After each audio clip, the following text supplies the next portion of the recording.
Di video sebelumnya diceritakan pendekar aneh ke Pulau Persik untuk bertemu Huang Yoshi untuk berdamai. Namun saat mereka di sana, Ouyang Feng menghabisi para pendekar aneh. Akan tetapi ia membiarkan Gezhen tetap hidup agar Ouyang Feng bisa mengadu domba para pendekar dengan Huang Yoshi. Dengan kecerdikan Ouyang, ia bisa membongkar kejahatan Ouyang Feng. Namun pada akhirnya Ouyang dibawa oleh Ouyang Feng. Quecheng yang mencari Ouyang dengan bantuan sekte pengemis tiba-tiba mendengar trompet pertempuran. Quecheng dan Tetua Lu segera menuju ke tempat itu. Di sana, mereka melihat pasukan Jin sedang membajak kiriman makanan orang-orang Mongol. Mereka segera turun tangan.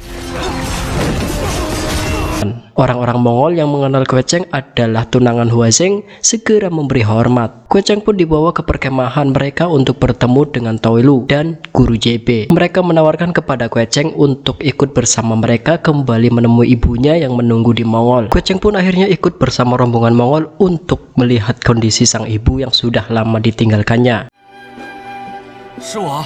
Alangkah senangnya Lei Ping melihat putranya yang sudah dewasa. Sambil menikmati makanan masakan sang ibu, Quecheng menceritakan semua pengalamannya. Mendengar cerita Quecheng, sang ibu bisa merasakan bahwa putranya itu benar-benar mencintai Ouyang. Akan tetapi dia merasa tidak enak pada Huazeng. Selama ini mereka hidup aman dan damai dari perlindungan Genghis Khan. Sebagai ibu yang bijaksana, Lei Ping tak mau mendesak putranya. Dia menyerahkan semuanya kepada keputusan Quecheng. Keesokan harinya, Quecheng menghadap ke Genghis Khan. Dia dengan tegas mengatakan bahwa dia tak bisa menikahi Huazeng seperti keinginan sang kaisar. Para pangeran Mongol menjadi sangat marah mendengar apa yang dikatakan pemuda itu. Namun Huazeng muncul dan mengancam akan bunuh diri jika Quecheng dilukai. Genghis Khan kemudian menenangkan suasana. Dia menyadari bahwa cinta tak mungkin bisa dipaksakan. Dia akan memaafkan kesalahan Quecheng jika pemuda itu mau membantunya untuk memerangi kerajaan Jin dan Pangeran Hongli. Tentu saja Quecheng tak menolak permintaan sang kaisar. Ia pun diberi pangkat yang mengepalai 10.000 tentara berkuda. Tugas pertamanya adalah menaklukkan kota Samarkand. Malam harinya, Quecheng membuka kitab Pumu yang masih di tangannya. Dia mulai mempelajari semua teknik perang tersebut. Beberapa waktu kemudian, Tetua Lu mengunjungi Quecheng. Dia menawarkan untuk membantu Quecheng dan pasukan Mongol mengalahkan pasukan Jin. Tetua Lu juga memberi usul untuk merombak formasi tersebut menjadi lebih bebas.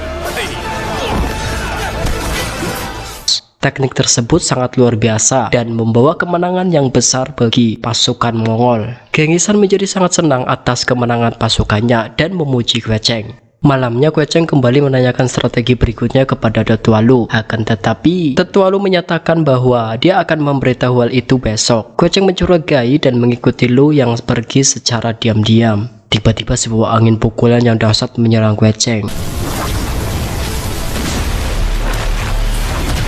Ternyata yang muncul adalah Ouyang Feng. Ia sedang mencari Ouyang. Quecheng menjadi senang sekali mendengar bahwa gadis yang dicintainya ternyata berhasil mengecoh dan meninggalkan si racun barat. Mereka pun kembali bertarung.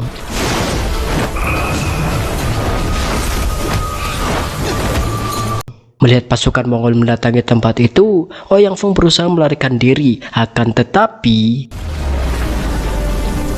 setelah melukai si racun barat, Quecheng tak mengejar penjahat tua itu. Tetua Lu yang datang bersama para prajurit Mongol mengatakan bahwa dia sengaja memancing mata-mata di pasukan Mongol untuk memperlihatkan diri. Dia juga tak menyangka bahwa orang itu adalah Ouyang Feng. Keesokan harinya penyerangan ke kota Samarkand dimulai. Kota yang memiliki benteng tinggi itu tak bisa ditembus. Di dalam kamarnya, Quecheng bertanya kepada Lu tentang cara menaklukkan benteng tersebut. Ketua Lu itu kembali akan mengatakan keesokan harinya. Quecheng langsung menebak bahwa sebenarnya bukanlah Lu yang memberikan ide selama ini, melainkan Ouyang yang diam-diam memberikan petunjuk kepadanya. Lu akhirnya tak bisa mengelak dan membawa Quecheng ke tempat Ouyang bersembunyi. Puncak Tumu adalah sebuah gunung yang amat tinggi. Quecheng mencoba untuk naik ke atas, akan tetapi dia selalu gagal dan kembali terjatuh. Tetua Lu yang kasihan kepada Quecheng lalu menunjukkan cara naik menggunakan kaki domba yang dibakar sehingga membentuk tangga. Sesampainya di atas puncak, kedua kekasih itu kembali berjumpa dan saling melepas rindu. Tak ada lagi kekesalan di antara mereka seperti sebelumnya. Ouyang lalu menceritakan pengalamannya ketika dibawa oleh Ouyang Feng. Oyong yang cerdas membawa Oyang Feng melewati desa Guyin. Ketika memasuki formasi di pintu desa, di sanalah Oyong meninggalkan si racun barat. Oyang Feng kemudian menunggu gadis itu di dermaga sehingga tak bisa kembali ke Pulau Persik. Oyong kemudian menyamar sebagai tentara Mongol, akan tetapi Oyang Feng bisa mengendus keberadaannya. Ia juga ikut menyamar dan bergabung di dalam pasukan. Akhirnya Oyong mencari tetua Lu dan memintanya membantu Gueceng. Setelah itu Oyong bersembunyi di puncak Tumu dan menerima laporan dari Lu setiap hari. Namun dia sengaja merahasiakan keberadaannya karena tak mau menimbulkan konflik baru antara Gueceng dan Huazeng. Gueceng menjawab keraguan Oyong dengan mengatakan bahwa dia sudah menyatakan tidak akan menikahi Huazeng. Ia akan mengabulkan apapun permintaannya jika dia bisa mengalahkan Samarkand dan menangkap Hongli. Oyong menanyakan tentang teknik di kitab Yin kepada Gueceng, akan tetapi dia memberikan isyarat melalui telapak tangan. Ternyata Oyong menyadari bahwa Oyang Feng berada di sekitar tempat itu. Setelah memahami isyarat Oyong, Gueceng mengatakan bahwa dia harus kembali dulu ke perkemahan dan akan kembali setelah Oyong menuliskan rahasia teknik Yin yang didapatkan dari Huang Yoshi. Mendengar itu, Oyang Feng berencana menunggu hingga Oyong selesai menuliskan kitab itu dan akan merebutnya. Akan tetapi di luar pengetahuan si racun barat, kedua remaja itu menuruni puncak dan membakar kaki-kaki domba yang merupakan tangga untuk naik dan turun dari gunung tersebut. Sesampainya di bawah, Gueceng menanyakan kepada Oyong tentang cara terbaik untuk menaklukkan kota Samarkand. Tiba-tiba mereka melihat Oyang Feng melayang meninggalkan puncak itu. Hal itu menjadi inspirasi untuk mereka. Malamnya Gueceng memberitahu pasukan membuat sayap buatan dengan kain yang dipasangkan pada rangka kayu. Mereka berhasil memasuki benteng Samarkand. Para prajurit Jin yang tak menyangka musuh bisa menembus pertahanan mereka tak bisa berbuat banyak. Gueceng membuka gerbang kota dan memberikan isyarat kepada pasukan yang dipimpin langsung olehnya. Mereka pun berhasil menaklukkan kota. Di antara para tawanan perang, Gueceng menemukan Pangeran Hongli yang mencukur jenggotnya dan menyamar sebagai prajurit biasa. Dia pun dihadapkan kepada Genghis Khan yang mengetahui bahwa Pangeran Jin itu adalah orang yang membuat ayah Gueceng tiada. Ia menyerahkan Hongli kepada Gueceng. Gueceng memberikan sebuah pedang dan menyuruh Hongli untuk bunuh diri. Akan tetapi Hongli mengatakan bahwa dengan bekerja sama dengan Genghis Khan, maka Gueceng sudah menggali kuburannya sendiri. Ia yakin bahwa setelah mengalahkan kerajaan Jin, maka Mongol akan berbalik menyerang Song. Setelah itu Hongli pun menghabisi nyawanya sendiri. Setelah itu Gueceng menemui Oyong dan mengatakan dia tak jadi mengajukan pembatalan pernikahan karena permintaan itu diganti dengan memohon pembebasan penduduk. Oyong menjadi salah paham dan segera meninggalkan Gueceng.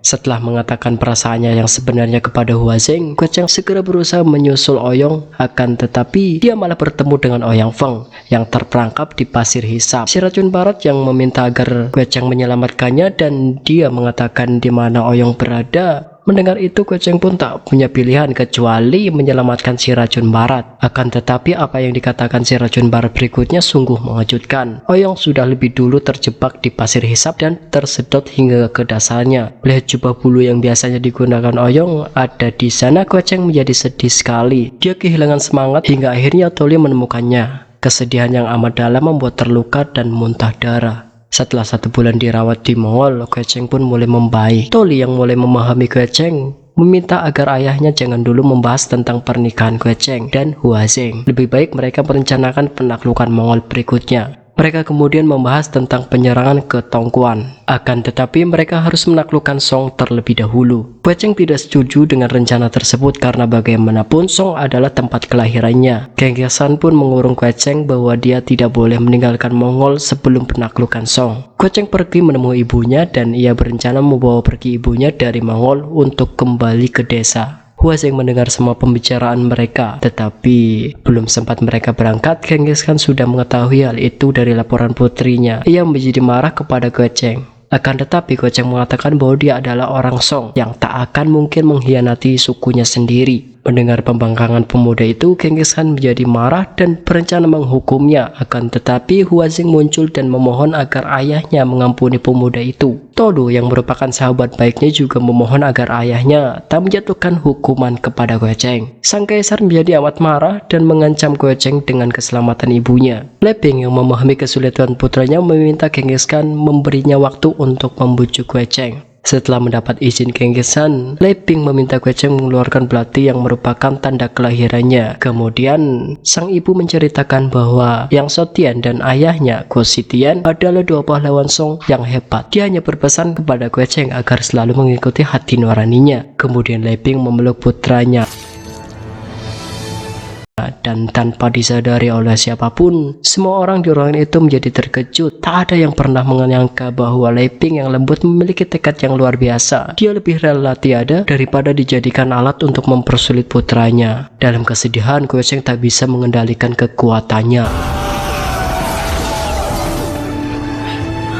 Setelah memakamkan ibunya, Kue Cheng pun segera kembali ke Song. Akan tetapi masyarakat Song sudah mendengar kabar bahwa Kue Cheng pernah menjadi tangan kanan Genghis Khan. Mereka pun tak menerimanya dan menghajar pemuda tersebut. Beruntungnya, pendeta Kyuji melihat kejadian itu dan menyelamatkan Kue Cheng. Kezin sangat marah melihat Kue Cheng yang patah semangat dan mengatakan bahwa dia sudah melupakan kungfunya. Kue Cheng merasa bahwa apa yang dimilikinya tak ada artinya karena pada akhirnya dia tetap tak bisa menyelamatkan orang-orang yang disayanginya. Kelima gurunya, Oyong, dan terakhir ibunya tiada tanpa dia bisa melakukan apa-apa. Keesokan harinya, Kezin dan pendeta mengajak Kue Cheng melihat-lihat ke kota. Para penduduk mengemasi barang-barang mereka dan bergegas meninggalkan kota. Mereka sudah mendengar bahwa pasukan Mongol telah berhasil mengalahkan kerajaan Qin dan akan segera menyerang Song. Tanpa sengaja mereka bertemu dengan Munianchi yang menggendong seorang bayi. Ternyata setelah meninggalkan Yang Kang, Nianchi baru menyadari bahwa dia tengah mengandung. Mengingat tabiat Yang Kang yang buruk, Nianchi berencana membesarkan bayinya seorang diri. Dia tak mau sifat jelek ayahnya mempengaruhi bayi yang polos tersebut. Dengan berat hati akhirnya Kue Cheng mengatakan pada Nianchi bahwa Yang Kang sudah meninggal. Nianchi terkejut mendengar berita itu, akan tetapi mungkin itu lebih baik agar Yang Kang tak melakukan kesalahan lagi di masa yang akan datang.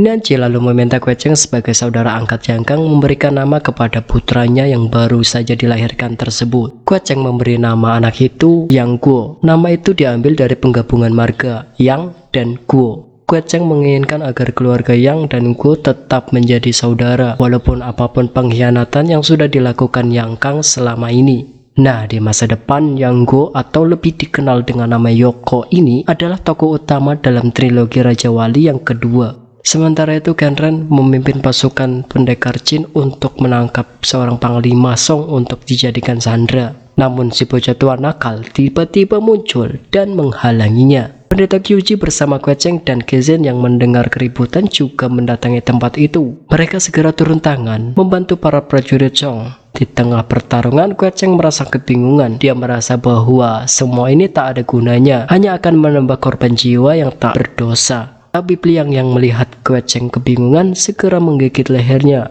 Pendekar tua itu masih ingin mendapatkan darah ularnya yang kini menyatu di tubuh pemuda tersebut. Kematian tabib membuat Kue Cheng semakin merasa bersalah. Di sisi lain, Genren berhasil menakuti Su Butong dengan ular kecil. Dia sudah mengetahui kelemahan si bocah tua nakal tersebut. Tiba-tiba Ying muncul di sana dan menyerang Genren. Sementara itu, Kue Cheng semakin larut dalam pikirannya sendiri. Di tengah kebingungannya, dia mencabut belati dan berniat mengakhiri hidupnya. Akan tetapi, Biksu Yideng menggagalkan rencananya. Kaisar Selatan itu mengalirkan tenaga dalamnya kepada Kue Cheng melalui alam bawah sadar. Sang biksu berusaha menyadarkan pemuda yang kehilangan arah tersebut. Tiba-tiba ilusi kelima gurunya yang sudah wafat muncul bersama Kezin. Ilusi itu bergantian dengan kehadiran sang ibu yang sudah tiada. Angcet Kong juga hadir dalam ilusinya dan mengatakan bahwa menegakkan keadilan adalah tentang usaha, tak peduli berhasil atau tidak. Akan tetapi seorang pendekar harus berjuang sekuat tenaga. Nah, ternyata Angcet Kong dan Biksu Yideng atau yang sebelumnya adalah Duan Xinjing, si Kaisar Selatan, merupakan adalah sahabat dekat atau sudah seperti saudara. Bahkan kedua pendekar itu pernah bertukar kehidupan. Nanti kita akan bahas kisah Pengemis Utara dan Kaisar Selatan di video berikutnya ya. Kita kembali ke Kue Cheng. Ia pun akhirnya menjadi tercerahkan. Dia segera menghalangi Genren yang hendak menghabisi Ying. Genren amat terkejut mendapati kekuatan Kue Cheng yang sangat luar biasa. Namun Kue Cheng membatalkan serangannya. Genren yang merasa malu dikalahkan oleh pemuda seperti Kue Cheng berusaha untuk menghabisi dirinya. Biksu Yideng menghalangi niatnya. Pria itu menjadi semakin marah dan memukul Biksu Yideng. Semua orang terkejut mendapati Biksu Yideng tak menghalangi pukulan telapak pasir besi itu yang amat berbahaya. Bahkan ketika Ying hendak menikam Kenren, dihalangi Biksu Yideng menghalangi dengan tubuhnya. Duan Xinjing mengatakan bahwa tusukan itu diterimanya sebagai penembusan dosa karena membiarkan bayi sang permaisuri tiada di tangan Kenren. Ying segera memanggil Su Butong untuk membantunya, akan tetapi si pucuk tua nakal itu malah melarikan diri dan dikejar oleh perempuan itu. Biksu Yideng mengingatkan Kenren bahwa telapak besi dulunya adalah pahlawan yang didirikan oleh Sang Wan. Kenren yang teringat akan kebaikan gurunya pada akhirnya menyadari kesalahannya. Biksu Yideng meminta Kenren mengikuti ajaran Buddha. Setelah kejadian itu, kerajaan Song bersiap menghadapi serangan pasukan Mongol. Guecheng yang menyusup ke perkemahan Mongol terkejut melihat Ouyang Feng berada di sana. Tiba-tiba dia mendengar si racun barat berbicara dengan seorang perempuan yang amat dikenalnya. Alangkah senangnya Guecheng ketika mengetahui bahwa itu benar-benar Ouyang yang disangka sudah tiada. Gadis itu ternyata berada di tangan Ouyang Feng dan dipaksa melafalkan kitab Yin. Setelah Ouyang Feng pergi, Guecheng segera menemui Ouyang. Mereka sama-sama tak menyangka bertemu di sana. Ternyata Ouyang Feng membohongi Ouyang dengan mengatakan bahwa Guecheng sudah tiada. Ouyang menceritakan bahwa setelah meninggalkan Guecheng, saat itu dia menjebak Ouyang Feng dengan pasir hisap. Ternyata si racun barat itu bisa menyelamatkan diri dengan membohongi Guecheng. Ouyang mengajarkan kitab Yin secara terbalik. Si racun barat itu tak pernah bisa memahami makna yang sebenarnya dari ilmu tersebut. Guecheng mengatakan bahwa kedatangannya kali ini sebenarnya berniat menghabisi Genghis Khan untuk menggagalkan penyerangan pasukan Mongol ke kerajaan Song. Melihat tekad Guecheng, Ouyang mengatakan bahwa dia akan mendampingi Guecheng melaksanakan niatnya itu. Di sisi lain, pasukan Mongol saling bertarung. Ketika Ouyang Feng turun tangan, Guecheng langsung menghadapinya.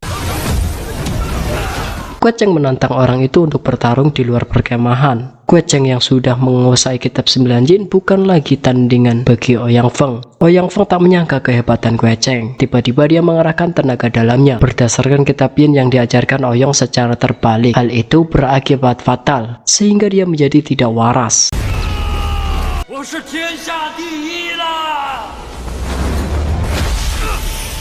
Ouyang muncul di sana dan mengatakan bahwa dia hanyalah peringkat kedua. Jika dia menjadi yang paling utama, maka dia harus bisa mengalahkan Ouyang Feng. Racun barat yang sudah tak waras itu tak mengenal dirinya sendiri. Dia meninggalkan kedua pemuda itu dan berniat mencari Ouyang Feng untuk mengalahkannya. Guecheng kembali ke perkemahan pasukan Mongol. Mendengar Guecheng berada di luar, Genghis Khan meminta pemuda itu untuk menemuinya. Caesar mengatakan bahwa dia sudah menganggap Guecheng sebagai putranya sendiri. Guecheng mengatakan jika Genghis Khan berkeras menyerang Song, maka dia akan membela kota itu sampai titik darah penghabisan. Genghis Khan mengatakan bahwa dia sudah menarik pasukan. Dia tak ingin melawan Guecheng. Setelah urusannya selesai, Guecheng dan Ouyang kembali ke daratan tengah. Tepat di hari yang ditentukan untuk pertandingan Huasan 20 tahunan, mereka berdua naik puncak untuk melihat-lihat. Mereka bertemu dengan Ang Chit Kong. Tak lama kemudian, Huang Yoshi juga muncul di sana. Ouyang menyambut sang ayah dan mengatakan bahwa kemungkinan si racun barat tak akan datang ke Huasan. Dia menceritakan apa yang terjadi dengan Ouyang Feng. Kaisar Selatan yang sudah menjadi biksu juga sudah pasti tak akan datang. Kali ini hanya tersisa Huang Yoshi dan Ang Chit Kong. Ouyang melihat kesempatan untuk mengangkat nama Guecheng dan meminta ayahnya memasukkan pemuda itu ke kejajaran pendekar Huasan. Setelah didesak oleh Ang Chit Kong dan Huang Yoshi, Guecheng tak bisa menghindar lagi. Mereka bertiga pun memulai pertandingan kungfu yang merupakan keasikan tersendiri bagi para pendekar hebat tersebut. Dan kisah ini pun berakhir. Terima kasih untuk teman-teman yang sudah menonton dari part pertama sampai yang terakhir ini. Semoga kalian tak pernah bosan dengan alur film yang dibahas. Dan kita akan jumpa lagi untuk membahas alur cerita berikutnya. Jangan lupa like, komen, dan subscribe channel Ahva Production. Terima kasih dan selamat beristirahat.